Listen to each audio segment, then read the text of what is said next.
Channel cook with ರುಜಿನಿ. ಇವತ್ತು ನಾನು ನಿಮಗೆ ಬೀಟ್ರೂಟ್ ಗೊಜ್ಜು ಮಾಡೋದು ಹೇಗೆ ಅಂತ ತೋರಿಸ್ಕೊಡ್ತಾ ಇದ್ದೀನಿ. ನಾನಿಲ್ಲಿ 1/4 kg ಬೀಟ್ರೂಟ್ ತಗೊಂಡು ಈ ರೀತಿ ಚಿಕ್ಕ ಚಿಕ್ಕ ಪೀಸಸ್ ಆಗಿ ಕಟ್ ಮಾಡಿಟ್ಕೊಂಡಿದ್ದೀನಿ.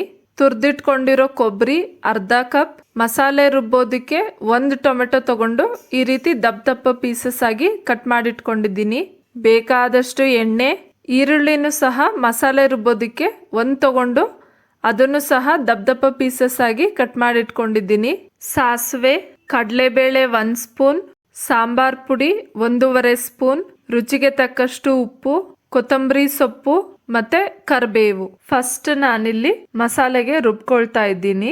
ಮಿಕ್ಸಿ ಜಾರ್ಗೆ ತುರ್ದಿಟ್ಕೊಂಡಿರೋ ಕೊಬ್ಬರಿ, ಆಮೇಲೆ ಕಟ್ ಮಾಡಿಟ್ಕೊಂಡಿರೋ ಈರುಳ್ಳಿ, ಟೊಮ್ಯಾಟೊ, ಸಾಂಬಾರ್ ಪುಡಿ ಮತ್ತೆ ಸ್ವಲ್ಪನೇ ನೀರು ಹಾಕೊಂಡು ನುಣ್ಣಗೆ ರುಬ್ಕೊಬೇಕು. ಈ ರೀತಿ ನುಣ್ಣಗೆ ರುಬ್ಕೊಂಡಾದ್ಮೇಲೆ ಸ್ಟವ್ ಹಚ್ಚಿ ಬಾಣಲಿ ಇಟ್ಟು 5 ರಿಂದ 6 ಸ್ಪೂನ್ ಎಣ್ಣೆ ಹಾಕೊಳ್ಳಿ. ಎಣ್ಣೆ ಕಾದ್ಮೇಲೆ ಸಾಸಿವೆ ಹಾಕಿ, ಸಾಸಿವೆ ಸಿಡಿದ್ಮೇಲೆ ಕಡಲೆಬೇಳೆ ಹಾಕೊಂಡು ಅದು ಕೆಂಪಗಾಗೋವರೆಗೂ ಕೈ ಆಡಿಸಿ. ಈ ಗೊಜ್ಜು ಬರೀ ಚಪಾತಿಗೆ ಮಾತ್ರ ಅಲ್ಲದೆ ಅನ್ನಕ್ಕೂ ತುಂಬಾನೇ ಚೆನ್ನಾಗಿರುತ್ತೆ.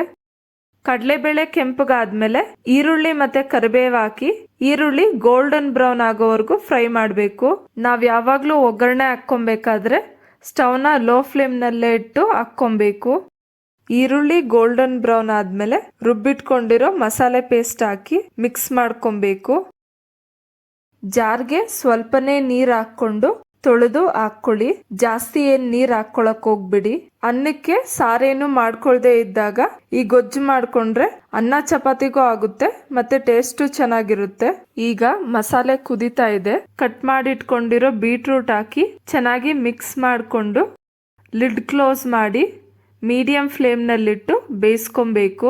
ಬೀಟ್ರೂಟ್ ಅರ್ಧ ಬೆಂದಾದ್ಮೇಲೆ ರುಚಿಗೆ ತಕ್ಕಷ್ಟು ಉಪ್ಪು ಹಾಕೊಂಡು ಮಿಕ್ಸ್ ಮಾಡ್ಕೊಳ್ಳಿ. ಅದು ಬೆಂದಿದೆಯೋ ಇಲ್ವೋ ಅಂತೇಳಿ 1 ಪೀಸ್ ತಗೊಂಡು ಚೆಕ್ ಮಾಡಿ. ಇನ್ನೂ ಸ್ವಲ್ಪ ಬೇಯಬೇಕು. ಮತ್ತೆ ಲಿಡ್ ಕ್ಲೋಸ್ ಮಾಡಿ 15 ರಿಂದ 20 ನಿಮಿಷ ಮೀಡಿಯಂ ಫ್ಲೇಮ್ ನಲ್ಲಿಟ್ಟು ಬೇಯಿಸ್ಕೊಳ್ಳೋಣ. ಆಮೇಲೆ ಬೇಯಿಸ್ಕೊಬೇಕಾದ್ರೆ ಮಧ್ಯೆ ಮಧ್ಯೆ ತಿರುಗಿಸ್ಕೊಡ್ತಾ ಇರ್ರಿ.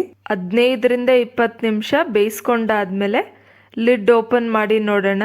ಬೀಟ್ರೂಟ್ ಚೆನ್ನಾಗಿ ಬೆಂದಿದೆ. ಈಗ ಕಟ್ ಮಾಡಿಟ್ಕೊಂಡಿರೋ ಕೊತ್ತಂಬರಿ ಸೊಪ್ಪು ಹಾಕಿ ಮಿಕ್ಸ್ ಮಾಡಿಕೊಂಡು ಸ್ಟವ್ ಆಫ್ ಮಾಡ್ಕೊಳ್ಳಿ. ಈಗ ಬೀಟ್ರೂಟ್ ಗೊಜ್ಜು ರೆಡಿಯಾಗಿದೆ. ಸೊ ನೋಡಿದ್ರಲ್ಲ ಫ್ರೆಂಡ್ಸ್, ಬೀಟ್ರೂಟ್ ಗೊಜ್ಜು ಮಾಡೋದು ಹೇಗೆ ಅಂತ ಅಂದ್ಬಿಟ್ಟು ನೀವು ಒಂದ್ಸಲ ಟ್ರೈ ಮಾಡಿ ನೋಡಿ. ಹೇಗ್ ಬಂತು ಅಂತ ಕಮೆಂಟ್ ಸೆಕ್ಷನ್ ಅಲ್ಲಿ ಶೇರ್ ಮಾಡಿ. ಮತ್ತೆ ಈ ವಿಡಿಯೋ ನಿಮ್ಗೆ ಇಷ್ಟ ಆದ್ರೆ ಲೈಕ್ ಮಾಡಿ, ಶೇರ್ ಮಾಡಿ. ಪ್ಲೀಸ್ ನನ್ನ ಚಾನೆಲ್ಗೆ ಸಬ್ಸ್ಕ್ರೈಬ್ ಮಾಡಿ. ಮತ್ತೆ ನಾನು ಇನ್ನೊಂದು ರೆಸಿಪಿ ಜೊತೆ ನಿಮ್ ಮುಂದೆ ಸಿಗ್ತೀನಿ. ಅಂಟಿಲ್ ದೆನ್ ಬಾಯ್.